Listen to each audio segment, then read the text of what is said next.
పైన 130 రూపాయలు ఇన్సెంటివ్ ఇస్తా ఉంటే అది 5 సంవత్సరంలో ఇంకా రాలేదు సార్.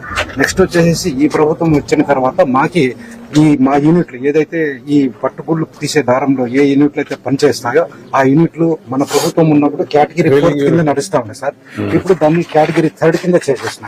అంటే 2,500 వచ్చే కరెంట్ బిల్లు ఇప్పుడు మాకు కనీసం అంటే 20,000 వస్తా ఉంది సార్. అట్లా అయిపోయింది. కేటగిరీ 3కి మార్చేస్తున్నారు. ఇన్సెంటివ్ కేటగిరీ 3కి మార్చేస్తున్నారు. నాకు ఖరీదు చేసే యూనిట్ల పైన దారం తీసి మేము అమ్మి మా జీవనోపాధి గడుపుకుంటున్నాం సార్. మా హిందూపురం మార్కెట్ లో కనీసం అంటే 350. విజయోస్తు విజయోస్తు శతవత్సరాంతం దిగ్విజయమంటుంది స్వర్ణ పతాకం క్షమయేవ జయతే సద్గుణోపేతం చంద్రన్న కీర్తికి శుభమస్తు నిత్యం.